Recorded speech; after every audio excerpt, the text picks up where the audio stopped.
Hi, everyone. It's Dr. Kimberly Harden. This is the second video in the series on the manager burnout crisis. Today, we're talking about the warning signs of manager burnout. Burnout doesn't always look like exhaustion. Sometimes it shows up as behaviors leaders label performance issues.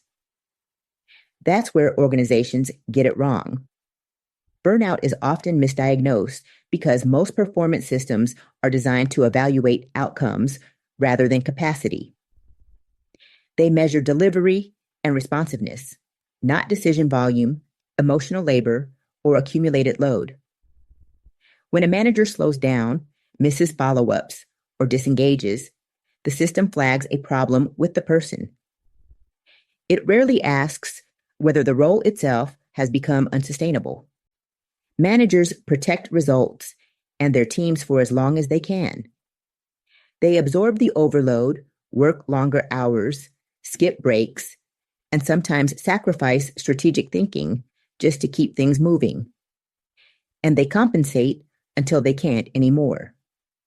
When something slips, the only visible signal leaders have is a change in behavior.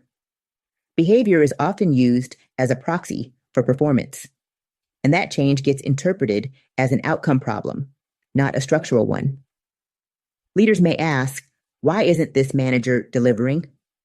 But the real question is, what is this manager carrying that the system doesn't see? Here's how burnout differs from poor performance. Burnout shows up as constant urgency with no room to think, reactive decision-making instead of strategic judgment, emotional flattening, not apathy, but numbness, and firefighting instead of forward planning.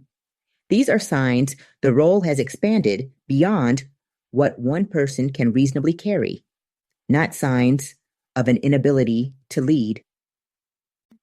Before labeling this as a performance issue, leaders need to pause and assess what they're actually seeing. Ask yourself, what decisions has this manager been absorbing that aren't visible in their role description? What work has quietly expanded without additional authority, time, or support?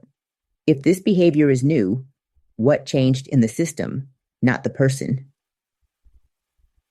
Next week, we'll talk about how leaders can adapt their practices to reduce decision overload, manage emotional labor, and prevent roles from expanding beyond sustainability.